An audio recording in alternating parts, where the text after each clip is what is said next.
ਸਤਿ ਸ਼੍ਰੀ ਅਕਾਲ, ਸਵਾਗਤ ਹੈ ਸਾਰੇ ਹੀ ਦਰਸ਼ਕਾਂ ਦਾ ਲਾਈਵ ਕਪੜ ਸ਼ਾਮ ਦਾ ਇੱਕ ਖਾਸ ਪ੍ਰੋਗਰਾਮ ਲੈ ਕੇ ਹਾਜ਼ਰ ਹੋਏ ਹਾਂ। ਮੈਂ ਹਾਂ ਗਗਨਦੀਪ ਸਿੰਘ ਤੇ ਖਾਸ ਮਸਲਿਆਂ ਦੇ ਉੱਤੇ ਗੱਲਬਾਤ ਅੱਜ ਫਿਰ ਖਾਸ ਤੌਰ ਦੇ ਉੱਤੇ ਸ਼ੁਰੂ ਕਰਾਂਗੇ, ਜਿਸ ਦੇ ਵਿੱਚ ਪੰਜਾਬ ਕੈਬਨਿਟ ਦੀ ਬੀਤੇ ਦਿਨ ਦੀ ਬੈਠਕ ਰਹੇਗੀ, ਜਿਸ ਤੋਂ ਬਾਅਦ ਐਲਾਨ ਪੰਜਾਬ ਦੇ ਬਜਟ ਇਜਲਾਸ ਦਾ ਹੋਇਆ ਤੇ ਉਸ ਤੋਂ ਬਾਅਦ ਗੱਲਬਾਤ ਕਰਾਂਗੇ।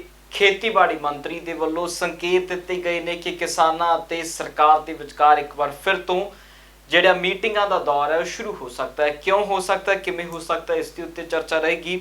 ਤੇ ਨਾਲ ਹੀ ਸ਼੍ਰੋਮਣੀ ਗੁਰਦੁਆਰਾ ਪ੍ਰਬੰਧਕ ਕਮੇਟੀ ਦੇ ਪ੍ਰਧਾਨ ਬੀਬੀ ਜਗੀਰ ਕੌਰ ਨੇ 5 ਇਤਿਹਾਸਿਕ ਕਿਤਾਬਾਂ ਨੇ ਜੋ ਦੇਸ਼ ਦੇ ਪ੍ਰਧਾਨ ਮੰਤਰੀ ਨੂੰ ਭੇਜੀਆਂ ਨੇ। ਉਹਨਾਂ ਕਿਤਾਬਾਂ ਨੂੰ ਭੇਜਣ ਦੇ ਪਿੱਛੇ ਸੰਕੇਤ ਕੀ ਕਾਰਨ ਰਹੇ ਨੇ ਜੋ ਇਹ ਕਿਤਾਬਾਂ ਭੇਜਣੀਆਂ ਪਈਆਂ ਨੇ। ਇਹ ਧਾਰਮਿਕ ਪੁਸਤਕਾਂ ਜਿਨ੍ਹਾਂ ਦੇ ਵਿੱਚ ਸਿੱਖ ਇਤਿਹਾਸ ਦੇ ਨਾਲ ਸੰਬੰਧਿਤ ਵੇਰਵੇ ਨੇ ਉਹ ਭੇਜੀਆਂ ਗਈਆਂ ਨੇ।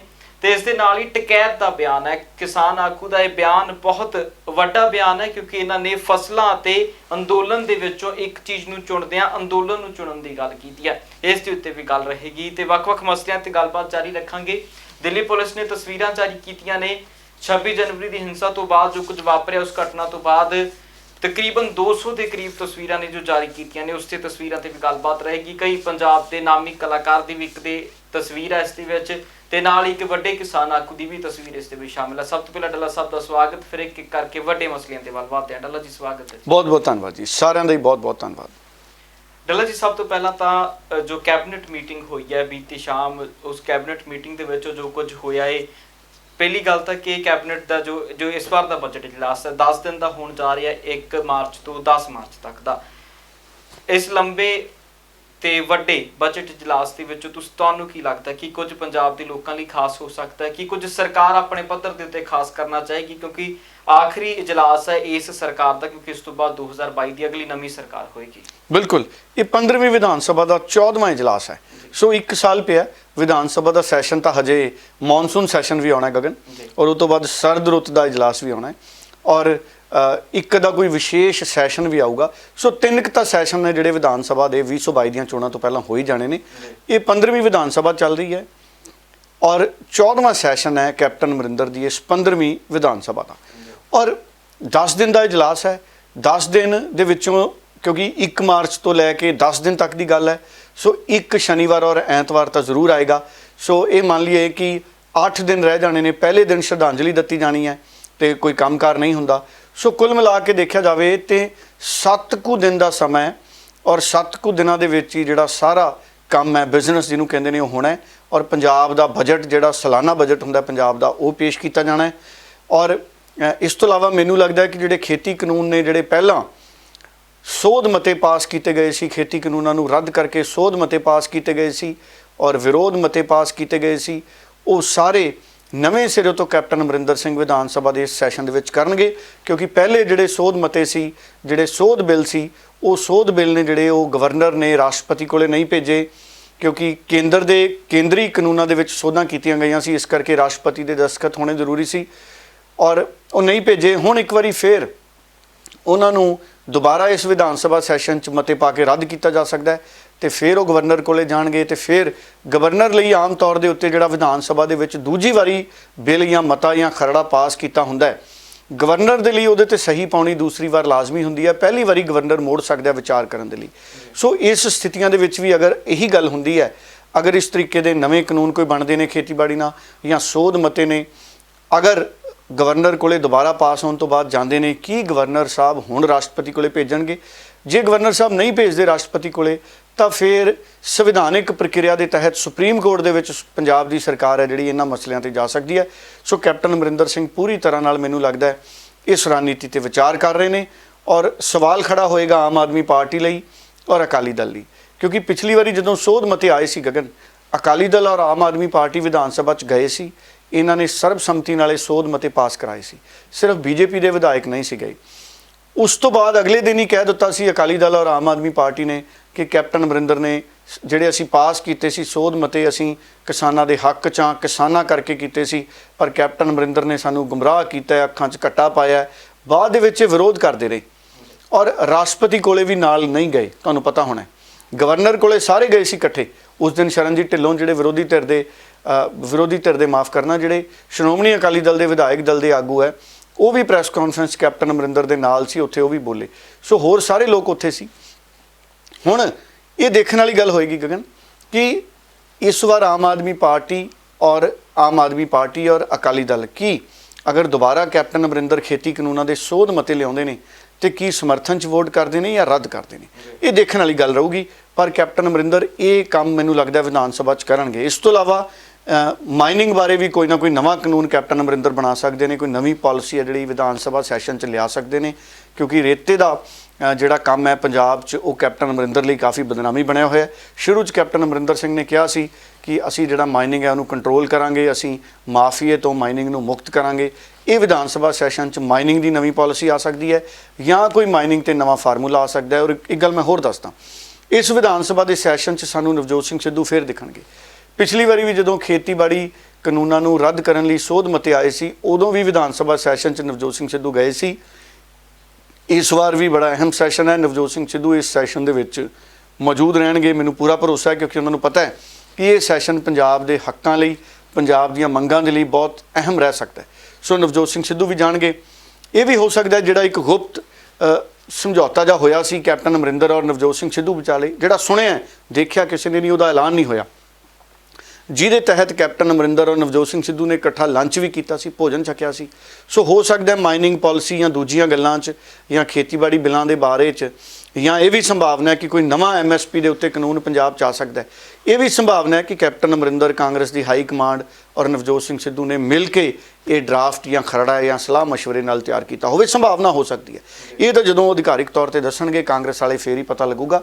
ਔਰ ਪੰਜਾਬ 'ਚ ਨਗਰ ਨਿਗਮ, ਨਗਰ ਕੌਂਸਲ, ਨਗਰ ਕਮੇਟੀ ਦੀਆਂ ਚੋਣਾਂ 'ਚ ਹੁੰਜਾ ਫੇਰੂ ਜਿੱਤ ਕਰਨ ਤੋਂ ਬਾਅਦ ਕਾਂਗਰਸ ਉਤਸ਼ਾਹਿਤ ਬੜੀ ਹੈ ਔਰ ਕਾਂਗਰਸ ਦਾ ਉਤਸ਼ਾਹ ਸਾਨੂੰ ਵਿਧਾਨ ਸਭਾ ਦੇ ਵਿੱਚ ਵੀ ਨਜ਼ਰ ਆਊਗਾ, ਜਿਹੜਾ 10 ਦਿਨ ਦਾ ਵਿਧਾਨ ਸਭਾ ਦਾ ਸੈਸ਼ਨ ਹੈ। ਜੀ ਤੇ ਡੱਲਾ ਸਾਹਿਬ, ਇਸ ਦੇ ਨਾਲ ਹੀ ਮੋੜ ਮੰਡੀ ਦੀ ਘਟਨਾ ਸੀ, ਜੋ ਉਸ ਘਟਨਾ ਦੇ ਵਿੱਚ ਵੀ ਜੋ ਕੈਬਨਿਟ ਬੈਠਕ ਦੇ ਵਿੱਚ ਫੈਸਲਾ ਹੋਇਆ ਹੈ ਕਿ ਜੋ 4 ਨਾਬਾਲਿਗ ਇਸ ਦੁਨੀਆ ਤੋਂ ਗਏ ਸੀ, ਉਹਨਾਂ ਦੇ ਅੱਗੇ ਜਿਹੜੇ ਵਾਰਸ ਨੇ ਹੁਣ ਉਹਨਾਂ ਨੂੰ ਸਰਕਾਰੀ ਨੌਕਰੀ ਦੇਣ ਦਾ ਐਲਾਨ ਕੀਤਾ, ਕਿਉਂਕਿ ਬਹੁਤ ਲੰਬਾ ਮਸਲਾ ਇਹ ਲਟਕਦਾ ਆਇਆ ਹੈ। ਹੁਣ ਜਾ ਕੇ ਇਸ ਮਾਮਲੇ ਦੇ ਵਿੱਚ ਕਿਤੇ ਨਾ ਕਿਤੇ ਨੌਕਰੀਆਂ ਦੇਣ ਦਾ ਐਲਾਨ ਪੰਜਾਬ ਸਰਕਾਰ ਨੇ ਕੀਤਾ। ਇਹਨੂੰ ਤੁਸੀਂ ਕਿੱਦਾਂ ਵੇਖਦੇ ਹੋ? ਚਲੋ ਇਹ ਤਾਂ ਇੱਕ ਚੰਗਾ ਫੈਸਲਾ ਹੈ ਜੀ, ਕਿਉਂਕਿ ਜਿਹੜੇ ਉੱਥੇ ਵਿਚਾਰੇ ਦੁਨੀਆ ਤੋਂ ਚਲੇ ਗਏ ਉਹਨਾਂ ਨੂੰ ਇਨਸਾਫ ਨਹੀਂ ਮਿਲਿਆ ਅੱਜ ਤੱਕ ਮੁਕੰਮਲ ਤੌਰ ਤੇ। ਉਹ ਕਿੰਨੀ ਦੇਰ ਲਈ ਉਹ ਇਨਸਾਫ ਮੰਗਦੇ ਰਹੇ। ਔਰ ਕੈਪਟਨ ਅਮਰਿੰਦਰ ਸਿੰਘ ਨੇ ਕਿਹਾ ਸੀ ਕਿ ਅਸੀਂ ਮੌੜ ਮੰਡੀ ਦਾ ਵੀ ਇਨਸਾਫ ਦੇਵਾਂਗੇ, ਅਸੀਂ ਬਰਗਾੜੀ ਕਾਂਡ ਦਾ ਵੀ ਇਨਸਾਫ ਦੇਵਾਂਗੇ, ਅਸੀਂ ਬੇਅਦਬੀਆਂ ਦੇ ਮਾਮਲਿਆਂ 'ਚ ਵੀ ਇਨਸਾਫ ਦੇਵਾਂਗੇ, ਅਸੀਂ ਨਸ਼ਾ ਮੁਕੰਮਲ ਖਤਮ ਕਰਾਂਗੇ। ਸੋ ਸਾਰੇ ਵਾਅਦੇ ਕੈਪਟਨ ਅਮਰਿੰਦਰ ਦੇ ਸੀ। ਸੋ 4 ਸਾਲ ਬਾਅਦ ਮਤਲਬ ਇੱਕ ਤਰੀਕੇ ਨਾਲ ਜਿਹੜਾ ਮੌੜ ਮੰਡੀ ਦੇ ਲੋਕਾਂ ਨੂੰ ਸਰਕਾਰੀ ਨੌਕਰੀ ਦਾ ਵੀ ਜਿਹੜਾ ਇੱਕ ਐਲਾਨ ਸੀ, ਸਮੇਂ-ਸਮੇਂ ਤੇ ਪੋਲੀਟੀਕਲ ਪਾਰਟੀਆਂ ਕਹਿੰਦੀਆਂ ਸੀ ਜੇ ਸਾਡੀ ਸਰਕਾਰ ਆ ਗਈ ਤੇ ਅਸੀਂ ਸਰਕਾਰੀ ਨੌਕਰੀ ਦੇਵਾਂਗੇ। ਸੋ ਇਹ ਐਲਾਨ ਕੀਤਾ ਜਿਹੜਾ, ਇਹ ਤਾਂ ਹੁਣ ਫਰਜ਼ ਬਣਦਾ ਸੀ। ਇਹ ਕੋਈ ਬਹੁਤ ਵੱਡੇ ਮਾੜਕੇ ਵਾਲਾ ਕੰਮ ਨਹੀਂ ਕੀਤਾ ਸਰਕਾਰ ਨੇ, ਇਹ ਤਾਂ ਉਹਨਾਂ ਦੀ ਨੈਤਿਕ ਜ਼ਿੰਮੇਵਾਰੀ ਸੀ। ਸੋ ਉਹਨਾਂ ਨੇ ਲੇਟ ਪੂਰੀ ਕੀਤੀ ਹੈ। ਚਲੋ ਦੇਰ ਆਏ ਦਰੁਸਤ ਆਏ। ਹੁਣ ਸਮੇਂ ਸਿਰ ਸਰਕਾਰੀ ਨੌਕਰੀਆਂ ਦੇ ਦੇਣ। ਇਹ ਨਾ ਹੋਵੇ ਕਿ ਇਹ ਸਿਰਫ ਐਲਾਨ ਲੈ ਜਾਣ ਤੇ ਅਗਲੀਆਂ ਚੋਣਾਂ ਵੀ ਨਿਕਲ ਜਾਣ ਤੇ ਵਿਚਾਰੇ ਪਰਿਵਾਰ ਹੈ ਉਹ ਸਰਕਾਰੀ ਨੌਕਰੀਆਂ ਉਡੀਕਦੇ ਰਹਿਣ। ਡੱਲਾ ਸਾਹਿਬ, ਹੁਣ ਕਿਸਾਨੀ ਅੰਦੋਲਨ ਦੇ ਵੱਲ ਜੇ ਵਧਕੇ ਤਾਂ ਸਭ ਤੋਂ ਪਹਿਲਾਂ ਪੰਜਾਬ, ਜੇਕਰ ਦੇਸ਼ ਦੇ ਖੇਤੀਬਾੜੀ ਮੰਤਰੀ ਦੇ ਜੋ ਸੰਕੇਤ ਨੇ ਉਹਨਾਂ ਦੇ ਬਿਆਨਾਂ ਤੋਂ ਬਾਅਦ ਉੱਠ ਰਹੇ ਨੇ ਕਿ ਹੁਣ ਜਲਦ ਜਿਹੜੀ ਫਿਰ ਇੱਕ ਵਾਰ ਵਾਰਤਾਲਾਪ ਜਿਹੜੀ ਕਿਸਾਨਾਂ ਅਤੇ ਸਰਕਾਰ ਦੇ ਵਿਚਕਾਰ ਸ਼ੁਰੂ ਹੋ ਸਕਦੀ ਹੈ। ਇਹਨਾਂ ਸੰਕੇਤਾਂ ਨੂੰ ਤੁਸੀਂ ਕਿੱਦਾਂ ਵੇਖ ਰਹੇ ਹੋ? ਜੇਕਰ ਇਹ ਸ਼ੁਰੂ ਹੁੰਦੀ ਹੈ ਤਾਂ ਕਿਹੋ ਜਿਹੇ ਸੰਕੇਤ ਰਹਿਣਗੇ? ਦੇਖੋ, ਇਹ ਮੀਡੀਆ ਦੇ ਵਿੱਚ ਹੀ ਰਿਪੋਰਟਾਂ ਹੋਈਆਂ ਨੇ। ਦੇਖੋ, ਕੁਝ ਨਿਊਜ਼ ਵੈਬਸਾਈਟਸ ਨੇ, ਵੱਡੇ ਵੱਡੇ ਚੈਨਲਾਂ ਦੀਆਂ, ਉਹਦੇ ਵਿੱਚ ਵੀ ਇਹ ਗੱਲ ਰਿਪੋਰਟ ਹੋਈ ਹੈ ਕਿ ਸੰਕੇਤ ਦਿੱਤੇ ਨੇ ਖੇਤੀਬਾੜੀ ਮੰਤਰੀ ਨੇ ਕਿ ਮੁੜ ਕਿਸਾਨਾਂ ਦੇ ਨਾਲ ਗੱਲਬਾਤ ਸ਼ੁਰੂ ਹੋ ਸਕਦੀ ਹੈ। ਦੇਖੋ, ਖੇਤੀਬਾੜੀ ਮੰਤਰੀ ਤਾਂ ਪਹਿਲਾਂ ਆਪ ਕਹਿ ਚੁੱਕੇ ਨੇ ਕਿ ਅਸੀਂ ਸਭ ਤੋਂ ਵੱਧ ਜਿਹੜਾ ਪ੍ਰਸਤਾਵ ਸੀ, ਜਿਹੜਾ ਮੈਕਸਿਮਮ ਸੀ, ਅਸੀਂ ਉਹ ਦੇ ਚੁੱਕੇ ਹਾਂ ਆਫਰ ਕਿਸਾਨਾਂ ਨੂੰ। ਸੋ ਵੀ ਅਸੀਂ 1.5 ਸਾਲ ਦੇ ਲਈ ਇਹਨਾਂ ਨੂੰ ਮੁਲਤਵੀ ਕਰਦੇ ਹਾਂ, ਭਾਵ 18 ਮਹੀਨਿਆਂ ਲਈ ਕਾਨੂੰਨ ਮੁਲਤਵੀ ਕਰਦੇ ਹਾਂ। ਹੁਣ ਅਗਰ ਸੰਕੇਤ ਦਿੱਤੇ ਨੇ, ਦੇਖੋ ਕਿਸਾਨ ਤਾਂ ਕਹਿ ਰਹੇ ਨੇ ਅਸੀਂ ਤਾਂ ਗੱਲ ਕਰਾਂਗੇ ਅਗਰ ਤੁਸੀਂ ਰਿਪੀਲ ਕਰਨ ਦੀ ਗੱਲ ਤੇ ਆਓਗੇ, ਪਰ ਅਗਰ ਸੰਕੇਤ ਦਿੱਤੇ ਨੇ ਖੇਤੀਬਾੜੀ ਮੰਤਰੀ ਨੇ ਕਿ ਅਸੀਂ ਸਰਕਾਰ ਨਾਲ, ਕਿਸਾਨਾਂ ਨਾਲ ਗੱਲਬਾਤ ਕਰਨ ਲਈ ਤਿਆਰ ਹਾਂ, ਮੈਨੂੰ ਲੱਗਦਾ ਕਿਸਾਨਾਂ ਨੂੰ ਵੀ ਇੱਕ ਵਾਰ ਗੱਲਬਾਤ ਦੁਬਾਰਾ ਸ਼ੁਰੂ ਕਰਨੀ ਚਾਹੀਦੀ ਹੈ, ਨਵੇਂ ਸਿਰੇ ਤੋਂ ਗੱਲਬਾਤ ਹੋਣੀ ਚਾਹੀਦੀ ਹੈ ਔਰ ਕੇਂਦਰ ਸਰਕਾਰ ਨੂੰ ਮੁੜ ਸਮਝਾਉਣਾ ਚਾਹੀਦਾ ਹੈ। ਅਸਲ 'ਚ ਦਬਾਅ ਵੀ ਬਣ ਰਿਹਾ ਗਗਨ। ਦੇਖੋ, ਸਾਡਾ ਮੁਲਕ ਡੈਮੋਕ੍ਰੇਸੀ ਵਾਲਾ ਹੈ, ਲੋਕਤੰਤਰ ਵਾਲਾ ਹੈ। ਚੋਣਾਂ ਦੇ ਪ੍ਰਬੰਧ ਦੇ ਨਾਲ ਸਰਕਾਰਾਂ ਚੁਣੀਆਂ ਜਾਂਦੀਆਂ ਨੇ। ਪੰਜਾਬ 'ਚ ਭਾਰਤੀ ਜਨਤਾ ਪਾਰਟੀ ਦੀ ਜੋ ਹਵਾ 1 ਸਾਲ ਪਹਿਲਾਂ ਸੀ, ਉਹ ਹਵਾ ਇਹਨਾਂ ਖੇਤੀ ਕਾਨੂੰਨਾਂ ਤੋਂ ਬਾਅਦ ਬਹੁਤ ਬੁਰੀ ਤਰ੍ਹਾਂ ਨਾਲ ਖਰਾਬ ਹੋਈ ਹੈ। ਦੇਖੋ, ਉਹ ਫਿਲਮ 'ਚ, ਗਦਰ ਫਿਲਮ 'ਚ ਨਲਕਾ ਪੱਟਣ ਵਾਲਾ ਸਨੀ ਦਿਓਲ, ਉਹ ਕਿੰਨੀਆਂ ਵੋਟਾਂ ਨਾਲ ਜਿੱਤ ਗਿਆ ਸੀ। ਉੱਥੇ ਵੱਡੀਆਂ ਵੱਡੀਆਂ ਗੱਲਾਂ ਸਨੀ ਦਿਓਲ ਨੇ ਕੀਤੀਆਂ ਸੀ। ਉਹ ਹੁਣ ਸਨੀ ਦਿਓਲ ਦੇ ਹਲਕੇ 'ਚ ਬਹੁਤ ਬੁਰੀ ਤਰ੍ਹਾਂ ਨਾਲ ਭਾਜਪਾ ਹਾਰੀ ਹੈ। ਪਠਾਨਕੋਟ 'ਚ ਵੀ ਭਾਜਪਾ ਬੁਰੀ ਤਰ੍ਹਾਂ ਨਾਲ ਹਾਰੀ ਹੈ। ਹੁਣ ਕਿਤੇ ਨਾ ਕਿਤੇ ਉੱਤਰ ਪ੍ਰਦੇਸ਼ 'ਚ ਵੀ ਚੋਣਾਂ ਨੇ, ਪੰਜਾਬ 'ਚ ਵੀ ਚੋਣਾਂ ਨੇ, ਔਰ ਬੀਜੇਪੀ ਦੇ ਲੋਕ ਸਮਝ ਰਹੇ ਨੇ ਕਿ ਕਿਸਾਨ ਅੰਦੋਲਨ ਹੌਲੀ ਹੌਲੀ ਭਖ ਰਿਹਾ ਹੈ। ਦੇਖੋ ਪੂਰੇ ਮੁਲਕ ਦੇ ਵਿੱਚ ਜਿਹੜਾ ਰੇਲ ਰੋਕੋ ਅੰਦੋਲਨ ਹੋਇਆ ਉਹਦੇ ਤੋਂ ਕਿਸਾਨਾਂ ਦੀਆਂ ਭਾਵਨਾਵਾਂ ਸਾਹਮਣੇ ਆਈਆਂ। ਹਾਲਾਂਕਿ ਇਹ ਵੀ ਪਤਾ ਲੱਗਿਆ ਕਿ ਉੱਤਰ ਪ੍ਰਦੇਸ਼ 'ਚ ਵੀ ਕਈ ਕਿਸਾਨ ਨੇ ਜਿਹੜੇ ਗ੍ਰਿਫਤਾਰ ਕੀਤੇ ਗਏ, ਹਿਰਾਸਤ 'ਚ ਲਏ ਗਏ। ਮਹਾਰਾਸ਼ਟਰ 'ਚ ਵੀ ਕੁਝ ਕਿਸਾਨ ਹਿਰਾਸਤ 'ਚ ਲਏ ਗਏ। ਸੋ ਹੁਣ ਕਿਸਾਨਾਂ ਦੇ ਵਿੱਚ ਕਿਤੇ ਨਾ ਕਿਤੇ ਆਪਣੀ ਚੁਣੀ ਹੋਈ ਸਰਕਾਰ ਤੋਂ, ਦੇਖੋ ਬਹੁਤ ਲੋਕ ਜਿਹੜੇ ਪ੍ਰੋਟੈਸਟ ਕਰ ਰਹੇ ਨੇ ਨਾ ਨਰਿੰਦਰ, ਉਹਨਾਂ ਨੇ ਆਪ ਨਰਿੰਦਰ ਕਹਿ ਗਿਆ, ਮਾਫ ਕਰਨਾ ਗਗਨ, ਬਹੁਤ ਸਾਰੇ ਲੋਕ ਜਿਹੜੇ ਪ੍ਰੋਟੈਸਟ ਕਰ ਰਹੇ ਨੇ ਨਾ, ਉਹਨਾਂ ਨੇ ਤਾਂ ਆਪ ਵੋਟਾਂ ਪ੍ਰਧਾਨ ਮੰਤਰੀ ਨਰਿੰਦਰ ਮੋਦੀ ਸਾਹਿਬ ਨੂੰ ਪਾਈਆਂ ਸੀ। ਦੇਖੋ ਪੰਜਾਬ ਦੇ ਨਤੀਜੇ ਨਹੀਂ ਚੰਗੇ ਆਏ, ਕਈ ਸੂਬਿਆਂ ਦੇ ਵਿੱਚ ਚੋਣਾਂ ਨੇ। ਇਹਨਾਂ ਹਾਲਾਤਾਂ 'ਚ ਬੀਜੇਪੀ ਦੀ ਹਾਈ ਕਮਾਂਡ ਕਿਤੇ ਨਾ ਕਿਤੇ ਰਿਪੋਰਟਾਂ ਤਾਂ ਲੈਂਦੀ ਹੋਣੀ ਹੈ ਨਾ, ਸੂਬਿਆਂ ਦੇ ਸੰਗਠਨ ਭਾਜਪਾ ਦੇ ਰਿਪੋਰਟਾਂ ਭੇਜਦੇ ਹੋਣਗੇ, ਦੇਸ਼ ਦੀਆਂ ਜਿਹੜੀਆਂ ਇੰਟੈਲੀਜੈਂਸ ਦੀਆਂ ਏਜੰਸੀਆਂ ਨੇ, ਜਾਗਰੂਕਤਾ ਵਾਲੀਆਂ ਏਜੰਸੀਆਂ ਨੇ, ਉਹ ਵੀ ਸਰਕਾਰ ਨੂੰ ਰਿਪੋਰਟ ਭੇਜਦੀਆਂ ਹੋਣਗੀਆਂ ਵੀ ਕਿਤੇ ਨਾ ਕਿਤੇ ਕਿਸਾਨਾਂ ਦੇ ਵਿੱਚ ਇਸ ਗੱਲ ਨੂੰ ਲੈ ਕੇ ਨਾਰਾਜ਼ਗੀ ਤਾਂ ਹੈ ਕਿ ਅਸੀਂ ਜਿਸ ਸਰਕਾਰ ਨੂੰ ਵੋਟ ਪਾਈ ਉਹ ਸਰਕਾਰ ਸਾਡੀ ਗੱਲ ਓਡੀ ਖੁੱਲ੍ਹਦਿਲੀ ਨਾਲ ਨਹੀਂ ਸੁਣ ਰਹੀ ਜਿੰਨੀ ਸੁਣਨੀ ਚਾਹੀਦੀ ਸੀ। ਸੋ ਇਸ ਕਰਕੇ ਸੰਕੇਤ ਦਿੱਤੇ ਨੇ, ਦੇਣੇ ਪਏ ਨੇ ਸੰਕੇਤ ਖੇਤੀਬਾੜੀ ਮੰਤਰੀ ਨੂੰ ਵੀ ਅਸੀਂ ਗੱਲਬਾਤ ਕਰਨ ਲਈ ਤਿਆਰ ਹਾਂ। ਉਂਝ ਸਾਡੇ ਪ੍ਰਧਾਨ ਮੰਤਰੀ ਪਾਰਲੀਮੈਂਟ 'ਚ ਵੀ ਕਹਿ ਚੁੱਕੇ ਨੇ ਗਗਨ, ਪ੍ਰਧਾਨ ਮੰਤਰੀ ਹੋਰਾਂ ਨੇ ਪਾਰਲੀਮੈਂਟ 'ਚ ਕਿਹਾ ਸੀ ਕਿ ਅਸੀਂ ਗੱਲਬਾਤ ਕਰਨ ਲਈ ਤਿਆਰ ਹਾਂ, ਇੱਕ ਟੈਲੀਫੋਨ ਕਾਲ ਦੀ ਦੂਰੀ 'ਤੇ ਹਾਂ। ਲੋਕ ਸਭਾ 'ਚ ਕਿਹਾ, ਰਾਜ ਸਭਾ 'ਚ ਕਿਹਾ, ਰੇਡੀਓ ਤੇ ਮਨ ਕੀ ਬਾਤ 'ਚ ਕਿਹਾ। ਸੋ ਹੁਣ ਨਰਿੰਦਰ ਤੋਮਰ ਨੇ ਜਿਹੜੇ ਸੰਕੇਤ ਦਿੱਤੇ ਨੇ ਕਿਤੇ ਨਾ ਕਿਤੇ ਮੈਨੂੰ ਲੱਗਦਾ ਪ੍ਰਧਾਨ ਮੰਤਰੀ ਸਾਹਿਬ, ਅਮਿਤ ਸ਼ਾਹ, ਭਾਰਤੀ ਜਨਤਾ ਪਾਰਟੀ ਦੇ ਪ੍ਰਧਾਨ, ਇਹਨਾਂ ਨੇ ਮਿਲ ਜੁਲ ਕੇ ਹੀ ਫੈਸਲਾ ਕੀਤਾ ਹੋਣਾ ਕਿ ਅਸਲ 'ਚ ਹੱਲ ਤਾਂ ਗੱਲਬਾਤ ਨਾਲ ਨਿਕਲਣਾ ਹੈ। ਔਰ ਕਿਸਾਨ ਨੇ ਜਿਹੜੇ ਇਹ ਕਹਿ ਰਹੇ ਨੇ ਕਿ ਅਸੀਂ ਅੰਦੋਲਨ ਜਿੰਨਾ ਮਰਜ਼ੀ ਲੰਬਾ ਚਲਾ ਦਈਏ। ਦੇਖੋ ਰਾਕੇਸ਼ ਟਕੈਤ ਉਹਨਾਂ ਦਾ ਬਿਆਨ ਆਇਆ, ਉਹ ਕਹਿੰਦੇ ਜੇ ਕੋਈ ਕਿਸਾਨ ਫਸਲ ਨਹੀਂ ਵੀ ਕੱਟ ਸਕੂਗਾ ਕਣਕ ਦੀ ਤੇ ਅਸੀਂ ਫਸਲ ਦੀ ਕੁਰਬਾਨੀ ਦੇ ਦੇਵਾਂਗੇ ਪਰ ਅੰਦੋਲਨ ਖਤਮ ਨਹੀਂ ਕਰਾਂਗੇ। ਰਾਕੇਸ਼ ਟਕੈਤ ਦੇ ਜਿਹੜੇ ਤੇਵਰ ਨੇ, ਪੰਜਾਬੀ 'ਚ ਜਿਹਨੂੰ ਕਹਿੰਦੇ ਨੇ, ਜਿਹੜੇ ਰਾਕੇਸ਼ ਟਕੈਤ ਦੇ ਜਿਹੜੀ ਉਹਨਾਂ ਦੀ ਇਸ ਵਕਤ ਉਹਨਾਂ ਦੀਆਂ ਪੈੜਾਂ ਨੇ ਉਹ ਬੜੀਆਂ ਸਖਤ ਨੇ। ਦੇਖੋ ਪੱਛਮੀ ਬੰਗਾਲ ਤੁਰੇ ਫਿਰਦੇ ਨੇ, ਉਹਨਾਂ ਦੇ ਹੰਝੂਆਂ ਨੇ ਅੰਦੋਲਨ ਉੱਤਰ ਪ੍ਰਦੇਸ਼ 'ਚ ਵੀ ਖੜਾ ਕੀਤਾ, ਹਰਿਆਣੇ 'ਚ ਵੀ। ਹੁਣ ਉਹ ਪੱਛਮੀ ਬੰਗਾਲ ਦੇ ਵਿੱਚ ਕਿਉਂਕਿ ਚੋਣਾਂ ਨੇ, ਸੋ ਕਿਤੇ ਨਾ ਕਿਤੇ ਰਾਕੇਸ਼ ਟਕੈਤ ਪੱਛਮੀ ਬੰਗਾਲ 'ਚ ਪਹੁੰਚ ਗਏ। ਔਰ ਬੀਜੇਪੀ ਨੂੰ ਆਉਣ ਵਾਲੇ ਸਮੇਂ 'ਚ ਚੋਣਾਂ ਦੇ ਵਿੱਚ ਕਿਤੇ ਨਾ ਕਿਤੇ ਇਹ ਵੀ ਮਹਿਸੂਸ ਹੋ ਰਿਹਾ ਹੋਣਾ ਵੀ ਸਾਨੂੰ ਕਿਤੇ ਨੁਕਸਾਨ ਨਾ ਹੋਵੇ ਕਿਸਾਨ ਵਰਗ ਦਾ। ਸੋ ਇਸ ਕਰਕੇ ਸੰਕੇਤ ਗੱਲਬਾਤ ਦੇ ਦੁਬਾਰਾ ਆਏ ਨੇ, ਪਰ ਫਾਇਦਾ ਉਦੋਂ ਹੈ ਜਦੋਂ ਕਿਸਾਨ ਔਰ ਸਰਕਾਰ ਇਕੱਠੇ ਬੈਠਣ ਤੇ ਹੱਲ ਕਰਕੇ ਉੱਠਣ। ਸੋ ਆਸ ਇਹ ਕਰਾਂਗੇ ਕਿ ਹੁਣ ਜਦੋਂ ਵੀ ਮੀਟਿੰਗ ਹੋਵੇ, ਇਹ ਮੀਟਿੰਗ ਹੱਲ ਦੇ ਰੂਪ ਦੇ ਵਿੱਚ ਹੋਵੇ, ਕਿਸੇ ਦੀ ਜਿੱਤ ਨਾ ਹੋਵੇ, ਕਿਸੇ ਦੀ ਹਾਰ ਨਾ ਹੋਵੇ। ਡੈਮੋਕ੍ਰੇਸੀ ਹੈ, ਆਪਾਂ ਸਰਕਾਰ ਆਪ ਚੁਣੀ ਹੈ, ਸਾਡੀ ਹੋਈ ਸਰਕਾਰ ਹੈ। ਔਰ ਠੀਕ ਹੈ, ਸਰਕਾਰ ਇੱਕ ਫੈਸਲੇ ਦੇ ਉੱਤੇ ਵੱਖਰੀ ਅਗਰ ਸੋਚ ਰੱਖਦੀ ਹੈ ਤੇ ਕਿਸਾਨਾਂ ਨੇ ਅੰਦੋਲਨ ਕਰ ਲਿਆ, ਪਰ ਦੁਸ਼ਮਣੀ ਵਾਲੀ ਸਥਿਤੀ ਨਹੀਂ ਹੋਣੀ ਚਾਹੀਦੀ ਸਰਕਾਰ ਔਰ ਕਿਸਾਨਾਂ 'ਚ। ਸਾਡਾ ਹੀ ਮੁਲਕ ਹੈ, ਸਾਡੇ ਹੀ ਫੈਸਲੇ ਨੇ, ਮਿਲ ਜੁਲ ਕੇ ਜਿਹੜੇ ਫੈਸਲੇ ਜਿਹੜੇ ਇਹ ਹੋਣੇ ਚਾਹੀਦੇ ਨੇ। ਬਿਲਕੁਲ। ਸੋ ਰਾਕੇਸ਼ ਟਕੈਤ ਉਹਨਾਂ ਦਾ ਬਿਆਨ ਵੀ ਸੁਣਾਵਾਂਗੇ ਕਿ ਆਖਰਕਾਰ ਉਹਨਾਂ ਦਾ ਕੀ ਕੁਝ ਕਹਿਣਾ ਹੈ, ਕਿਉਂਕਿ ਪੱਛਮੀ ਬੰਗਾਲ ਦੇ ਵਿੱਚ ਨੇ ਇਸ ਟਾਈਮ ਉਹ ਤੇ ਵੱਖੋ ਵੱਖਰੀਆਂ ਕਿਸਾਨ ਸਭਾਵਾਂ ਨੂੰ ਸੰਬੋਧਨ ਕਰ ਰਹੇ ਨੇ। ਡਿੱਲਰ ਸਾਹਿਬ, ਟਕੈਤ ਹੋਣਾ ਦੇ ਬਿਆਨ ਤੋਂ ਬਾਅਦ ਅਗਲੇ ਸਵਾਲ ਦੇ ਵੱਲ ਟਕੈਤ ਹੋਣਾ ਦੇ ਵੱਲ ਵਧਾਂਗੇ। ਪਹਿਲਾਂ ਗੱਲਬਾत सुनते हैं फिर बाद में अगले सवाल। हमने ये कहा कि एक फसल की कुर्बानी के लिए किसान तैयार रहे। अगर उनके आड़े आंदोलन और फसल में से एक चुननी पड़ेगी तो किसान ने कहा कि हम आंदोलन को चुनेंगे। नहीं, ये नहीं कहा हमने देश की दशा बदलेगी, ये कभी नहीं बयान दिया। नहीं, कभी नहीं दिया। नहीं, देश के उसमें नहीं, हमने किसानों की, हाँ किसानों के, और जो महंगाई बढ़ रही है उस पर सोचना चाहिए। बहुत सब्जेक्ट है, उस पर सरकार बात करे उन चीज़ों पर। पेट्रोल और डीजल के जो दाम बढ़ते जा रहे हैं, हाँ, उससे आपको क्या लग रहा है, कितना असर पे तो पड़ेगा, किसानों पे बहुत पड़ेगा, आम जनता पे पड़ेगा, महंगाई बढ़ेगी। जी। हाँ, और इन्हीं के ये थे जब 350 सिलेंडर थोड़ा सा बढ़ा तो सारे ये बीजेपी के नेता सारे सिलेंडर लोग बैठे थे। आज कोई सा बोल नहीं रहा। नहीं, तो इस आंदोलन के साथ क्या इस आंदोलन को भी लेके आप नहीं तो क्यों नहीं जोड़ेंगे भाई? महंगाई पे हमारे पर नहीं असर पड़ रहा, डीजल पे भी असर पड़ेगा, पूरे आम जनता पर असर पड़ेगा। तो कहना कोई आवाज़ उठाना कोई देश में गुनाह है क्या? हाँ, तो इस बात पे भी आप सरकार से बातचीत करेंगे आगे? हाँ करेंगे बात, सब चीज़ों पे बात होगी। जब सरकार बात करेगी कर लेगी, एक आध महीने में, 2 महीने में, 4 महीने में कर लेगी बात। लेकिन साहब जो इतना लंबा एक डेडलॉक बन गया है इसमें, हाँ, और काफी समय से बातचीत नहीं हुई, तो आपको लगता है कि इससे समाधान कैसे निकलेगा? ना हमें क्या समाधान निकालना? जी। हाँ, हमें नहीं निकालना। नहीं, आंदोलन तो इसीलिए किया जा रहा है ना, हाँ तो निकल जाएगा, हमें उम्मीद है कि जाएगा, लंबा जाएगा। लंबा जाएगा। हाँ, कितना लंबा जाएगा? अब क्या पता कितना जाएगा, अभी तो जाएगा ही अक्टूबर, नवंबर, दिसंबर, पता नहीं कब तक जाएगा। फरवरी तक जाने की उम्मीद? हाँ जाएगा, क्या ये 2022 के इलेक्शन के पहले का क्या जो है, पता, प्लानिंग भी है? 2022 लोग को भी जाएगा नहीं जाएगा, क्या पता।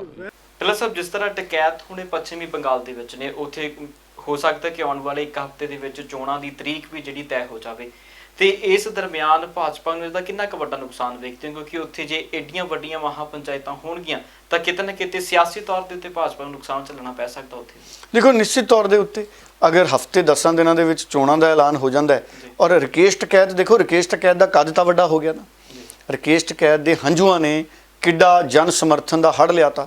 ਹੁਣ ਰਕੇਸ਼ ਟਕੈਤ ਉੱਥੇ ਗਏ ਨੇ, ਅਗਰ ਚੋਣਾਂ ਦਾ ਐਲਾਨ ਹੁੰਦਾ ਤੇ 6-7 ਮਹੀਨੇ ਤਾਂ ਫਿਰ ਵੀ ਚੋਣਾਂ ਨੂੰ ਪਏ ਨੇ ਔਰ ਕਿਸਾਨ ਮੋਰਚੇ ਦੀਆਂ ਟੀਮਾਂ ਉੱਥੇ ਪਹੁੰਚ ਗਈਆਂ, ਕਿਸਾਨ ਆਗੂ ਉੱਥੇ ਪਹੁੰਚ ਗਏ ਤੇ ਭਾਵੇਂ ਉਹ ਜਾਗਰੂਕ ਕਰਨਗੇ ਡੈਮੋਕ੍ਰੈਟਿਕ ਤਰੀਕੇ ਨਾਲ ਵੀ ਸਾਡੀਆਂ ਆਹ ਮੰਗਾਂ ਨੇ, ਪਰ ਕਿਤੇ ਨਾ ਕਿਤੇ ਬੀਜੇਪੀ ਨੂੰ ਵੀ ਉਹਦਾ ਨੁਕਸਾਨ ਹੋ ਸਕਦਾ। ਇਸ ਕਰਕੇ ਮੈਨੂੰ ਲੱਗਦਾ ਹੈ ਕਿ ਗੱਲਬਾਤ ਦੇ ਨਾਲ ਹੀ ਇਹ ਮਸਲਾ ਜਿਹੜਾ ਹੈ ਨਿਬੇੜ ਲੈਣਾ ਚਾਹੀਦਾ ਹੈ। ਜੀ ਸੁਡੇਲਾ ਸਾਹਿਬ, ਇਸ ਦੇ ਨਾਲ ਹੀ ਅਗਲੇ ਸਵਾਲ ਤੇ ਵੱਲ ਵਧਾਂਗੇ। ਨਨਕਾਣਾ ਸਾਹਿਬ ਨੂੰ ਜਾਣ ਵਾਲੇ ਜਥੇ ਨੂੰ ਮਨਜ਼ੂਰੀ ਭਾਰਤ ਸਰਕਾਰ ਦੇ ਵੱਲੋਂ ਨਹੀਂ ਦਿੱਤੀ ਗਈ ਤੇ ਉਸ ਨੂੰ ਲੈ ਕੇ ਹੁਣ ਵੱਖੋ ਵੱਖਰੇ ਤਰ੍ਹਾਂ ਦੀਆਂ ਪ੍ਰੈਸ ਕਾਨਫਰੰਸਾਂ ਸਾਹਮਣੇ ਆ ਰਹੀਆਂ ਨੇ। ਸ਼੍ਰੀ ਅਕਾਲ ਤਖਤ ਸਾਹਿਬ ਦੇ ਜਥੇਦਾਰ ਗਿਆਨੀ ਹਰਪ੍ਰੀਤ ਸਿੰਘ ਹੋਣਾ ਦਾ ਬਿਆਨ ਸਾਹਮਣੇ ਆਇਆ। ਉਧਰ ਅਕਾਲੀ ਦਲ ਤੋਂ ਵਿਕਰਮ ਮਜੀਠੀਆ ਹੁਣੇ ਪ੍ਰੈਸ ਕਾਨਫਰੰਸ ਕਰਦੇ ਨੇ। ਬੀਬੀ ਜਗੀਰ ਕੌਰ ਨੇ ਕੁਝ ਇਤਿਹਾਸਿਕ ਕਿਤਾਬਾਂ ਨੇ ਜਿਹੜੀਆਂ ਪ੍ਰਧਾਨ ਮੰਤਰੀ ਨਰਿੰਦਰ ਮੋਦੀ ਹੋਣਾ ਨੂੰ ਭੇਜੀਆਂ ਨੇ। ਸੋ ਇਹ ਸਾਰੇ ਤੁਸੀਂ ਵਰਤਾਰੇ ਨੂੰ ਕਿੱਦਾਂ ਵੇਖ ਰਹੇ ਹੋ? ਮੈਂ ਕਹਿੰਦਾ ਇੱਕ ਵਾਰੀ ਗੱਲ ਥੋੜੀ ਸੁਣਾ ਵੀ ਦਈਏ ਇਹਨਾਂ ਸਾਰੇ ਲੀਡਰਾਂ ਦੀ। ਜੇ ਉਹਨਾਂ ਨੇ ਸਾਡਾ ਇਨਸਾਫ ਨਹੀਂ ਕੀਤਾ, ਇਹਦਾ ਕਾਰਨ ਕੀ ਹੈ?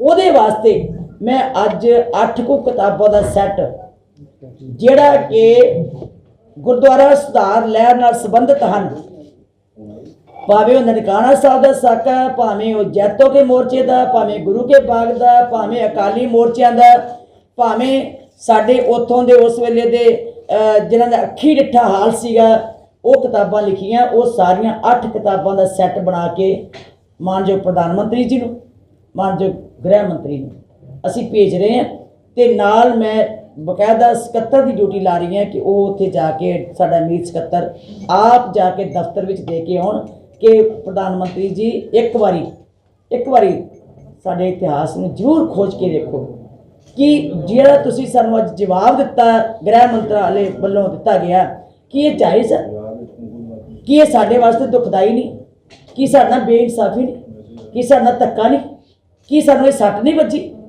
ਜੇ ਉਹ ਇਤਿਹਾਸ ਨੂੰ ਖੋਜ ਲੈਣ, ਜੇ ਉਹਨੂੰ ਇੱਕ ਵਾਰੀ ਝਾਤ ਮਾਰ ਲੈਣ, ਸ਼ਾਇਦ ਉਹਨਾਂ ਦਾ ਵੀ ਮਨ ਕੰਬ ਜਾਵੇ। ਸੋ ਉਸ ਇਤਿਹਾਸ ਨੂੰ ਉਹਨਾਂ ਦੇ ਨਜ਼ਰ ਵਿੱਚ ਲਿਆਉਣ ਵਾਸਤੇ ਅਸੀਂ ਅੱਜ ਬੁੱਕ ਸੈੱਟ ਭੇਜ ਰਹੇ ਹਾਂ। ਸੋ ਇਹ ਚਿੱਠੀ ਨਾਲ ਦੇ ਕੇ ਭੇਜ ਰਹੀ ਹਾਂ ਮੈਂ ਕਿ ਆਹ ਸਾਡੀ ਪੀੜਾ ਸੀ, ਇਹ ਕਿਤਾਬਾਂ ਤੁਹਾਡੇ ਕੋਲ ਆ ਰਹੀਆਂ ਨੇ, ਕਿਰਪਾ ਕਰਕੇ ਇਹਨੂੰ ਇੱਕ ਵਾਰੀ ਆਪਣੀਆਂ ਅੱਖਾਂ 'ਚੋਂ ਕੱਢ ਲਓ ਜਾਂ ਆਪਣੇ ਧਿਆਨ 'ਚ ਲਿਆਓ, ਧਿਆਨ ਗੋਚਰੀ ਕਰਕੇ ਇਹ ਤੋਂ ਮਹਿਸੂਸ ਕਰੋ ਕਿ ਅਸੀਂ ਗਲਤ ਸੀ। ਜੇ ਅਸੀਂ ਗਲਤ ਕਿਹਾ ਹੋਵੇ, ਜਾਂ ਸਾਡੀ ਫਰਿਆਦ ਗਲਤ ਹੋਵੇ, ਜੇ ਸਾਡੀ ਮੰਗ ਗਲਤ ਹੋਵੇ, ਜਾਂ ਅਸੀਂ ਕੋਈ ਸ਼ਬਦ ਇਹਦੇ ਵਿੱਚ ਪੀੜਤ ਹੋ ਕੇ ਕੋਈ ਐਸੀ ਗੱਲ ਕਹਿ ਦਿੱਤੀ ਹੋਵੇ, ਤੁਹਾਨੂੰ ਤੁਸੀਂ ਲੱਗਦਾ ਹੋਵੇ ਤੁਹਾਨੂੰ ਕਿ ਅਸੀਂ ਝੂਠ ਬੋਲ ਰਹੇ ਹਾਂ ਜਾਂ ਗਲਤ ਹੈ, ਤੇ ਸ਼ਾਇਦ ਅਸੀਂ ਸਮਝਾਂਗੇ ਕਿ ਅਸੀਂ ਵੀ ਕੋਈ ਐਸੀ ਗੱਲ ਕੀਤੀ ਹੋਵੇ। ਨਨਕਾਣਾ ਸਾਹਿਬ ਦੀ ਧਰਤੀ ਤੇ ਜਾ ਕੇ ਨਤਮਸਤਕ ਹੋਣ ਦਾ ਜਿਹੜਾ ਸਾਰੇ ਪ੍ਰੋਗਰਾਮ ਉਲੀਕੇ ਗਏ ਸਨ, ਉਹਨਾਂ ਨੂੰ ਰੋਕਣ 'ਚ ਜੋ ਰੋਲ ਅਦਾ ਕੀਤਾ ਗਿਆ, ਉਹਦੇ ਤੇ ਸਾਰੀ ਪੰਜਾਬੀ ਗੁਰੂ ਨਾਨਕ ਨਾਮ ਲੇਵਾ ਇਸ ਗੱਲ ਤੇ ਬੜੀ ਆਹਤ ਹੈ। ਦੇਖੋ, ਕਿਸੇ ਨੂੰ ਵੀ, ਕਿਸੇ ਸਰਕਾਰ ਨੂੰ, ਆਫਟਰ ਆਲ ਕੌਨਸਟੀਟਿਊਸ਼ਨ ਸਭ ਤੋਂ ਉੱਤੇ ਆ, ਸੰਵਿਧਾਨ ਤੋਂ ਉੱਤੇ ਕੋਈ ਚੀਜ਼ ਨਹੀਂ।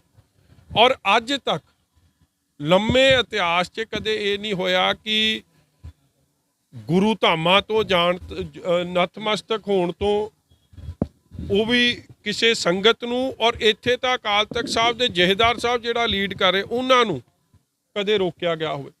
ਔਰ ਬਹਾਨੇ ਜਿਹੜੇ ਲਾਏ ਗਏ ਆ ਕਰੋਨਾ ਦੇ, ਦੇਖੋ ਕੱਲ੍ਹ ਵੀ ਜੋ ਸਪਸ਼ਟ ਗੱਲ ਆਈ ਹੈ, ਚੀਫ ਮਿਨਿਸਟਰ ਸਾਹਿਬ ਕੈਪਟਨ ਅਮਰਿੰਦਰ ਸਿੰਘ ਦੇ ਬੜੇ ਨਜ਼ਦੀਕੀ ਲੋਕ ਕੱਲ੍ਹ ਵੀ ਗਏ ਆ। ਜਨਵਰੀ 'ਚ ਇੱਕ ਜਥਾ ਗਿਆ, ਅੱਜ ਮੈਨੂੰ ਸਿੰਘ ਸਾਹਿਬ ਦੱਸ ਰਹੇ ਸੀ ਕਿ ਜਨਵਰੀ 'ਚ ਇੱਕ ਜਥਾ ਗਿਆ ਔਰ ਨਵੰਬਰ 'ਚ ਇੱਕ ਜਥਾ ਗਿਆ। ਸੋ ਜਿਹੜਾ ਚਿੱਠੀ 'ਚ ਲਿਖਿਆ ਗਿਆ ਕਿ ਮਾਰਚ 2020 ਤੋਂ ਕੋਈ ਜਥਾ ਹੀ ਨਹੀਂ ਗਿਆ, ਉਹ ਗੱਲ ਸਰਕਾਰ ਦੇ ਕੰਮ ਤਾਂ ਝੂਠ ਬੋਲਣਾ ਨਹੀਂ। ਫਿਰ ਦੂਜੀ ਗੱਲ, ਜੇ ਇਲੈਕਸ਼ਨਾਂ ਹੋ ਸਕਦੀਆਂ ਨੇ, ਜੇ ਵੱਡੇ ਇਕੱਠ ਬਿਹਾਰ, ਵੈਸਟ ਬੰਗਾਲ, ਵੱਖਰੀ ਥਾਵਾਂ 'ਤੇ ਹੋ ਸਕਦੇ ਆ, ਤੇ ਕੱਲਾ ਗੁਰਸਿੱਖਾਂ ਨੂੰ ਸ਼੍ਰੀ ਨਨਕਾਣਾ ਸਾਹਿਬ ਦੀ ਧਰਤੀ ਤੇ ਜਾਣ ਤੋਂ ਰੋਕਣਾ, ਔਰ ਉਹ ਵੀ ਜਿਹਦੀ ਅਗਵਾਈ ਅਕਾਲ ਤਖਤ ਸਾਹਿਬ ਦੇ ਜਥੇਦਾਰ ਸਾਹਿਬ ਕਰ ਰਹੇ ਨੇ, ਇਹ ਤੋਂ ਵੱਡਾ ਅਪਮਾਨ ਦਾ ਕਿਹੜਾ ਕੰਮ ਕੋਈ ਸਰਕਾਰ ਕਰ ਸਕਦੀ ਹੈ? ਦੇਖੋ, ਤੁਸੀਂ ਗੱਲ ਸੁਣੀ ਸਾਰੇ ਲੀਡਰਾਂ ਦੀ, ਕਿਤੇ ਨਾ ਕਿਤੇ ਮੈਨੂੰ ਇਹ ਲੱਗਦਾ ਹੈ ਕਿ ਇਹ ਇੱਕ ਐਡਮਿਨਿਸਟ੍ਰੇਟਿਵ ਫੈਸਲਾ ਹੈ ਔਰ ਇਹਦੇ 'ਚ ਸੁਧਾਰ ਦੀ ਗੁੰਜਾਇਸ਼ ਹੈ। ਔਰ ਜ਼ਰੂਰ ਮਨਜ਼ੂਰੀ ਮਿਲ ਜਾਣੀ ਚਾਹੀਦੀ ਹੈ, ਕਿਉਂਕਿ ਇਹ ਲੋਕ ਨੇ ਜਿਹੜੇ ਜਿੰਨੇ ਸ਼ਰਧਾਲੂ ਨੇ ਇਹ ਪੁਰਾਣੇ ਸਮਿਆਂ ਦੇ ਵਿੱਚ ਵੀ ਜਾਂਦੇ ਰਹੇ ਨੇ। ਸੋ ਬਾਕੀ ਸਾਰੇ ਲੋਕ ਨੇ ਜਿਹੜੇ ਭਾਵੇਂ SGPC ਵਾਲੇ ਨੇ, ਉਹ ਸਾਰੇ ਲੋਕਾਂ ਦਾ ਸਿੱਧਾ ਸੰਬੰਧ ਹੈ ਇਹਨਾਂ ਲੋਕਾਂ ਨਾਲ, ਅਜਿਹੇ ਵਿਸ਼ਿਆਂ ਦੇ ਨਾਲ। ਸੋ ਆਪਾਂ ਇਹੀ ਆਸ ਕਰਦੇ ਹਾਂ ਗਗਨ ਕਿ ਭਾਰਤ ਦੀ ਸਰਕਾਰ ਜਲਦ ਹਾਂ ਪੱਖੀ ਹੁੰਗਾਰਾ ਦੇ ਕੇ ਇਸ ਐਡਮਿਨਿਸਟ੍ਰੇਟਿਵ ਫੈਸਲੇ ਨੂੰ ਲਾਗੂ ਕਰੂਗੀ ਔਰ ਲੋਕ ਨੇ ਜਿਹੜੇ ਉਹ ਜ਼ਰੂਰ ਇਸ ਖਾਸ ਮੌਕੇ ਤੇ ਜਾ ਸਕਣਗੇ। ਜੀ ਬਿਲਕੁਲ। ਸੋ ਇਸੇ ਤਰ੍ਹਾਂ ਦੀ ਉਮੀਦ ਜਿਹੜੀ ਕਹਿ ਦਈਏ ਕਿ ਸ਼੍ਰੋਮਣੀ ਗੁਰਦੁਆਰਾ ਪ੍ਰਬੰਧਕ ਕਮੇਟੀ ਨੇ ਵੀ ਜਤਾਈ ਹੈ ਕਿ ਸਰਕਾਰ ਇੱਕ ਵਾਰ ਫਿਰ ਇਸ ਫੈਸਲੇ ਦੇ ਉੱਤੇ ਵਿਚਾਰ ਕਰੇ ਤੇ ਇਹਨਾਂ ਸਾਰੇ ਸ਼ਰਧਾਲੂਆਂ ਨੂੰ ਪਾਕਿਸਤਾਨ ਜਾਣ ਕੇ ਗੁਰਦੁਆਰਾ ਸਾਹਿਬਾਨਾਂ ਦੇ ਦਰਸ਼ਨ ਕਰਨ ਦੀ ਜਿਹੜੀ ਇਜਾਜ਼ਤ ਮਿਲੇ। ਤੇ ਢੱਲਾ ਸਾਹਿਬ, ਉੱਧਰ ਜੋ ਵੱਡਾ ਸਵਾਲ ਹੈ ਕਿ ਹੁਣ ਕੁਝ ਤਸਵੀਰਾਂ ਨੇ ਜੋ ਦਿੱਲੀ ਪੁਲਿਸ ਦੇ ਵੱਲੋਂ ਜਾਰੀ ਕੀਤੀਆਂ ਗਈਆਂ, ਤਕਰੀਬਨ 200 ਦੇ ਕਰੀਬ ਤਸਵੀਰਾਂ ਨੇ ਜੋ 26 ਜਨਵਰੀ ਨੂੰ ਘਟਨਾ ਵਾਪਰਦੀ ਉਸ ਘਟਨਾ ਦੇ ਮਸਲੇ ਦੇ ਵਿੱਚ। ਇਹਨਾਂ ਤਸਵੀਰਾਂ ਦੇ ਵਿੱਚ ਇੱਕ ਪੰਜਾਬ ਦੇ ਨਾਮੀ ਕਲਾਕਾਰ ਦਾ ਨਾਮ ਹੈ, ਉਧਰੋਂ ਕਿਸਾਨ ਆਗੂਆਂ ਦੇ ਵਿੱਚੋਂ ਇੱਕ ਆਗੂ ਉਸ ਦਾ ਨਾਮ ਹੈ ਤੇ ਹੋਰ ਕਈ ਅਜਿਹੇ ਲੋਕਾਂ ਦੇ ਨਾਮ ਨੇ ਜੋ ਖਾਸ ਜ਼ਿਆਦਾ ਤੌਰ ਤੇ ਐਕਟਿਵ ਨਜ਼ਰ ਆਉਂਦੇ ਨੇ। ਇਹਨਾਂ ਲਗਾਤਾਰ ਤਸਵੀਰਾਂ ਦੇ ਆਉਣ ਤੋਂ ਤੁਸੀਂ ਕੀ ਸਮਝਦੇ ਹੋ ਕਿ ਜੇਕਰ ਰੁਲਦੂ ਸਿੰਘ ਹੋਣਾ ਦਾ ਜਿਨ੍ਹਾਂ ਦੀ ਤਸਵੀਰ ਇਹਨਾਂ ਦੇ ਵਿੱਚ ਆਈ ਹੈ, ਕਿਸਾਨ ਆਗੂ ਨੇ, ਉਹ ਕਹਿੰਦੇ ਕਿ ਅਸੀਂ ਪੁਲਿਸ ਦੇ ਅੱਗੇ ਪੇਸ਼ ਨਹੀਂ ਹੋਵਾਂਗੇ, ਪੁਲਿਸ ਡਰਾਉਣ ਦੀ ਕੋਸ਼ਿਸ਼ ਕਰ ਰਹੀ ਹੈ। ਤੇ ਜੇਕਰ ਦੂਸਰੀ ਗੱਲ ਕਰੀਏ ਇੰਦਰਜੀਤ ਨਿੱਕੂ ਜਿਹੜੇ ਪੰਜਾਬ ਦੇ ਨਾਮੀ ਕਲਾਕਾਰ ਨੇ, ਉਹ ਕਹਿੰਦੇ ਅਸੀਂ ਗਏ ਨਹੀਂ, ਸਾਡੀਆਂ ਲੋਕੇਸ਼ਨਾਂ ਚੈੱਕ ਕਰਾਓ। ਤੁਸੀਂ ਇਸ ਸਾਰੇ ਮਸਲੇ ਨੂੰ ਕਿੱਦਾਂ ਵੇਖ ਰਹੇ ਹੋ?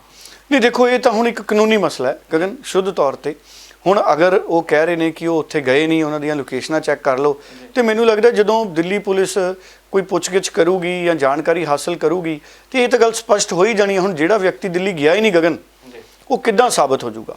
ਸੋ ਇਸ ਕਰਕੇ ਉਹਨਾਂ ਲੋਕਾਂ ਨੂੰ ਇੱਕ ਵਾਰੀ ਜ਼ਰੂਰ ਆਪਣਾ ਪੱਖ ਜ਼ਰੂਰ ਰੱਖਣਾ ਪੈਣਾ, ਪਰ ਉਸ ਤੋਂ ਬਾਅਦ ਮੈਨੂੰ ਲੱਗਦਾ ਇਹ ਗੱਲ ਖਤਮ ਹੋ ਜਾਣੀ। ਜਿਹੜਾ ਵਿਅਕਤੀ ਸਰੀਰਕ ਤੌਰ ਤੇ ਦਿੱਲੀ ਗਿਆ ਹੀ ਨਹੀਂ ਗਗਨ, ਉਹ ਕਿਵੇਂ ਪੁਲਿਸ ਫਿਰ ਸਾਬਤ ਕਰੂਗੀ ਕਿ ਉਹ ਵਿਅਕਤੀ ਦਿੱਲੀ ਸੀ ਜਦੋਂ ਉਹਦੀਆਂ ਸਾਰੀਆਂ ਲੋਕੇਸ਼ਨਸ ਇੱਥੋਂ ਦੀਆਂ ਨੇ?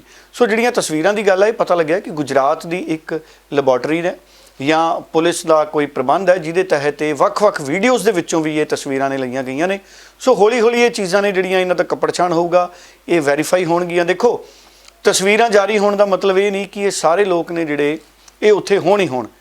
ਇਹ ਜਾਂਚ ਹੋਊਗੀ, ਇਹ ਤਸਵੀਰਾਂ ਤੋਂ ਬਾਅਦ ਹੁਣ ਜਾਂਚ ਹੋਊਗੀ।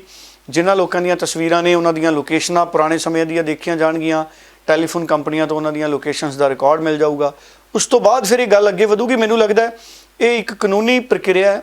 ਸੋ ਇਹਦੇ ਤੇ ਬਹੁਤ ਜ਼ਿਆਦਾ ਮੈਨੂੰ ਲੱਗਦਾ ਇਹਦੇ ਤੇ ਸਿਆਸਤ ਵੀ ਨਹੀਂ ਹੋਣੀ ਚਾਹੀਦੀ ਕਿਉਂਕਿ ਇੱਕ ਕਾਨੂੰਨੀ ਪ੍ਰਕਿਰਿਆ ਜਿਹੜੀ ਮੈਨੂੰ ਲੱਗਦਾ ਬੜੀ ਆਸਾਨੀ ਨਾਲ ਕੱਲੇ ਵਿਅਕਤੀ ਦੀ ਪੂਰੀ ਹੋ ਜਾਣੀ ਹੈ ਕਿ ਕੀ ਉਹ ਉੱਥੇ ਗਿਆ ਸੀ ਜਾਂ ਨਹੀਂ ਗਿਆ ਸੀ। ਅਗਰ ਉੱਥੇ ਗਿਆ ਸੀ, ਕੱਲੀ ਤਸਵੀਰ ਦੇ ਨਾਲ ਗੱਲ ਨਹੀਂ ਬਣਨੀ। ਪੁਲਿਸ ਨੂੰ ਉਹਦੀ ਤਸਵੀਰ ਤੋਂ ਬਾਅਦ ਅਗਰ ਉਹ ਵਿਅਕਤੀ ਦਾ ਪਤਾ ਵੀ ਲੱਗ ਜਾਂਦਾ ਹੈ ਤਾਂ ਪੁਲਿਸ ਨੂੰ ਉਹਦੇ ਖਿਲਾਫ ਠੋਸ ਸਬੂਤ ਕੋਈ ਨਾ ਕੋਈ ਕੱਢਣਾ ਪਏਗਾ, ਕਿਉਂਕਿ ਸਬੂਤਾਂ ਤੋਂ ਬਿਨਾਂ ਅਦਾਲਤ ਦੇ ਵਿੱਚ ਕੋਈ ਵੀ ਕੇਸ ਹੈ ਜਿਹੜਾ ਉਹ ਨਹੀਂ ਠਹਿਰਦਾ। ਜਿਸ ਦਿਨ ਲਾਲ ਕਿਲੇ ਤੇ ਇਹ ਹਿੰਸਾ ਹੋਈ ਹੈ 26 ਜਨਵਰੀ ਨੂੰ, ਅਸੀਂ ਸਾਰੇ ਕਿਸਾਨਾਂ ਦੇ ਅੰਦੋਲਨ ਦੇ ਵਿੱਚ ਆਪਣੇ ਕਿਸਾਨ ਭੈਣ ਭਰਾਵਾਂ ਦੇ ਨਾਲ ਸਾਰੇ ਖੜੇ ਹੋਏ ਆ, ਲੇਕਿਨ ਲਾਲ ਕਿਲੇ ਤੇ ਮੈਂ ਨਹੀਂ ਗਿਆ ਤੇ ਨਾ ਮੇਰੇ ਨਾਲ ਦੇ ਦੋਸਤ ਮਿੱਤਰ ਗਏ ਨੇ। ਕਿਸਾਨਾਂ ਦੇ ਨਾਲ ਪਹਿਲੇ ਦਿਨ ਖੜਿਆ ਤੇ ਐਂਡ ਤੱਕ, ਜਦ ਤੱਕ ਇਹ ਕਾਲੇ ਕਾਨੂੰਨ ਵਾਪਸ ਨਹੀਂ ਲੈ ਜਾਂਦੇ, ਰੱਦ ਨਹੀਂ ਹੋ ਜਾਂਦੇ, ਅਸੀਂ ਕਿਸਾਨਾਂ ਦੇ ਨਾਲ ਇਦਾਂ ਹੀ ਡਟੇ ਖੜੇ ਰਵਾਂਗੇ। ਤੇ ਦੂਜੇ ਪਾਸੇ ਅਸੀਂ ਆਪਣੇ ਮੁਲਕ ਦਾ ਕਦੇ ਵੀ ਨਾ ਬੁਰਾ ਚਾਹਾਂਗੇ ਤੇ ਨਾ ਸਾਡੇ ਮੁਲਕ ਵਾਸਤੇ ਕਦੇ ਕੁਝ ਬੁਰਾ ਬੋਲਾਂਗੇ। ਜਿਹੜੇ ਕਾਲੇ ਕਾਨੂੰਨਾਂ ਕਰਕੇ ਕਿਸਾਨ ਸੜਕਾਂ ਤੇ ਬੈਠੇ ਨੇ, ਉਹਨਾਂ ਦੇ ਨਾਲ, ਉਹਨਾਂ ਦੇ ਸਮਰਥਨ ਦੇ ਵਿੱਚ ਅਸੀਂ ਵੀ ਸਾਰੇ ਆਪਣੇ ਹੱਕ ਲੜਨ ਲਈ, ਕਿਉਂਕਿ ਰੋਟੀ ਦਾ ਸਵਾਲ ਹੈ, ਇੱਥੇ ਜ਼ਮੀਨਾਂ ਦਾ ਸਵਾਲ ਹੈ। ਸਾਡੀ 11 ਦੇ ਆਸ-ਪਾਸ ਅਸੀਂ ਉੱਥੇ ਪਹੁੰਚੇ ਹਾਂ। ਅੰਦੋਲਨ 'ਚ ਪਹੁੰਚਣ ਤੋਂ ਬਾਅਦ ਅਸੀਂ ਕਰਨਾਲ ਬਾਈਪਾਸ ਤੱਕ, ਮੈਨੂੰ ਲੱਗਦਾ ਸਾਨੂੰ 2-2.5 ਘੰਟੇ ਲੱਗੇ ਹੋਣੇ ਨੇ ਕਰਨਾਲ ਬਾਈਪਾਸ ਤੱਕ। ਮੇਰੀ ਵੀਡੀਓ ਵੀ ਉਸ ਦਿਨ ਦੀ ਅਪਲੋਡ ਆਪਣੇ ਇੰਸਟਾਗ੍ਰਾਮ ਤੇ, ਆਪਣੇ ਫੈਨ ਪੇਜ ਤੇ, ਫੇਸਬੁੱਕ ਤੇ, ਹਰ ਜਗ੍ਹਾ ਤੇ ਬਹੁਤ ਸਾਰੇ ਚੈਨਲਸ ਨੇ ਉਸ ਦਿਨ ਲਾਈਵ ਵੀ ਕੀਤਾ। ਸੋ ਮੈਂ ਆਪਣੇ ਸਾਰੇ ਦੋਸਤਾਂ ਨੂੰ ਇਹ ਦੱਸ ਦਵਾਂ ਕਿ ਅਸੀਂ ਆਪਣੇ ਹੱਕਾਂ ਦੀ ਲੜਾਈ ਲੜਨ ਲਈ ਦਿੱਲੀ ਬੈਠੇ ਆ, ਨਾ ਕਿ ਉੱਥੇ ਕੋਈ ਹਿੰਸਾ ਫੈਲਾਉਣ ਲਈ। ਬਿਲਕੁਲ। ਸੋ ਹੁਣ ਆਉਣ ਵਾਲੇ ਦਿਨਾਂ ਦੇ ਵਿੱਚ ਇਸ ਚੀਜ਼ ਦੇ ਉੱਤੇ ਵੀ ਵੱਖੋ ਵੱਖਰੇ ਬਿਆਨ ਵੇਖਣ ਨੂੰ ਮਿਲਣਗੇ, ਕਿਉਂਕਿ 200 ਦੇ ਕਰੀਬ ਤਸਵੀਰਾਂ ਨੇ ਜਿਸ ਦੇ ਵਿੱਚ ਕਈ ਨਾਮੀ ਤਸਵੀਰਾਂ ਨੇ। ਉਹਨਾਂ ਦੇ ਵੱਲੋਂ ਵੀ ਹੁਣ ਵੱਖ-ਵੱਖ ਸਮੇਂ ਦੇ ਉੱਤੇ ਆਪਣੇ ਸਪਸ਼ਟੀਕਰਨ ਦਿੱਤੇ ਜਾਣਗੇ। ਸੋ ਜਿਵੇਂ ਸਪਸ਼ਟੀਕਰਨ ਆਉਣਗੇ ਉਵੇਂ ਸਿਆਸੀ ਬਿਆਨ ਵੀ ਇਹਨਾਂ ਦੇ ਵਿੱਚ ਜੁੜਦੇ ਜਾਣਗੇ। ਸੋ ਆਉਣ ਵਾਲੇ ਦਿਨਾਂ ਦੇ ਵਿੱਚ ਇਹ ਮਸਲਾ ਸਿਆਸਤ ਦੇ ਰੂਪ ਦੇ ਵਿੱਚ ਕਿੱਦਾਂ ਬਦਲਦਾ, ਇਸ ਦੇ ਉੱਤੇ ਵੀ ਨਿਗਾਹ ਬਣਾ ਕੇ ਰੱਖਾਂਗੇ। ਫਿਲਹਾਲ ਅੱਜ ਦੇ ਪ੍ਰੋਗਰਾਮ ਦੇ ਵਿੱਚ ਖਾਸ ਇੰਨਾ ਹੀ ਸੀ। ਕੁਝ ਜਾਂਦੇ ਸਿਆਸੀ ਬਿਆਨ ਨਹੀਂ ਸੁਣਾ ਦਾਂਗੇ ਤੇ ਉਸ ਤੋਂ ਬਾਅਦ ਤੁਹਾਡੇ ਤੋਂ ਇਜਾਜ਼ਤ ਲਵਾਂਗੇ। ਬਹੁਤ ਧੰਨਵਾਦ। ਕੈਪਟਨ ਸਾਹਿਬ ਰੁਜ਼ਗਾਰ ਦੇਣ ਦੀ ਗੱਲ ਕਰ ਰਹੇ ਨੇਗੇ ਕਿ ਮੈਂ ਪੋਸਟਾਂ ਰੀਸਟਰਕਚਰਿੰਗ ਕਰ ਰਿਹਾ ਹੈਗਾ। ਪੋਸਟਾਂ ਜਿਹੜੀਆਂ ਪੋਸਟਾਂ ਪਹਿਲਾਂ ਐਗਜ਼ਿਸਟ ਕਰਦੀਆਂ ਸੀ ਉਹ ਪੋਸਟਾਂ ਖਤਮ ਕਰਕੇ ਉਹਨਾਂ ਨੂੰ ਘਟਾਈਆਂ ਜਾ ਰਹੀਆਂ ਨੇਗੀਆਂ। ਇੱਕ ਪਾਸੇ ਕੈਪਟਨ ਸਾਹਿਬ ਨੇ ਵਾਅਦਾ ਕੀਤਾ ਸੀਗਾ ਕਿ ਮੈਂ ਘਰ ਘਰ ਰੁਜ਼ਗਾਰ ਦੇਵਾਂਗਾ, ਘਰ ਘਰ ਰੁਜ਼ਗਾਰ ਦੇਣ ਦੀ ਥਾਂ ਹੁਣ ਪੋਸਟਾਂ ਖਾਲੀ ਕਰਕੇ ਰੁਜ਼ਗਾਰ ਘਟਾਇਆ ਜਾ ਰਿਹਾ ਹੈ ਔਰ ਪੰਜਾਬ ਵਿੱਚ ਬੇਰੁਜ਼ਗਾਰੀ ਵਧਾਈ ਜਾ ਰਹੀ ਆ। ਪੰਜਾਬ ਦੇ ਲੋਕ 2022 ਚ ਕੈਪਟਨ ਸਾਹਿਬ ਤੁਹਾਡੇ ਨਾਲ ਸਾਫ਼ ਕਰ ਰਹੇ। ਆਉਣ ਵਾਲੇ ਸਮੇਂ ਦੇ ਅੰਦਰ ਭਾਰਤੀ ਜਨਤਾ ਪਾਰਟੀ 2022 ਲਈ ਤਿਆਰ ਹੈ। ਉਦੋਂ ਇਹ ਵਾਲਾ ਪੰਜਾਬ ਦਾ ਚੁਣਾਵ ਯੋਗ ਨਹੀਂ ਕੰਮ ਕਰਨਾ, ਉਸ ਵੇਲੇ ਪ੍ਰਸ਼ਾਸਨ ਨੇ ਮੂਕ ਦਰਸ਼ਕ ਨਹੀਂ ਬਣਨਾ। ਦੇਸ਼ ਦੇ ਚੁਣਾਵ ਯੋਗ ਨੇ ਉਸ ਵੇਲੇ ਚੁਣਾਵ ਕਰਾਣਾ। ਉਸ ਵੇਲੇ ਧਾਂਦਲੀ ਨਹੀਂ ਹੋਣੀ, ਉਸ ਵੇਲੇ ਗੁੰਡਾਗਰਦੀ ਨਹੀਂ ਹੋਣੀ। ਉਸ ਵੇਲੇ ਬੂਥਾਂ ਤੋਂ ਪੋਲਿੰਗ ਏਜੰਟਾਂ ਨੂੰ ਮੈਂ ਹਾਲਤ ਕੀ ਹੈ, ਕੈਂਡੀਡੇਟ ਬਾਹਰ, ਕੈਂਡੀਡੇਟ ਦਾ ਇਲੈਕਸ਼ਨ ਏਜੰਟ ਬਾਹਰ, ਕੈਂਡੀਡੇਟ ਦਾ ਪੋਲਿੰਗ ਏਜੰਟ ਬਾਹਰ, ਅੰਦਰ ਕੌਣ?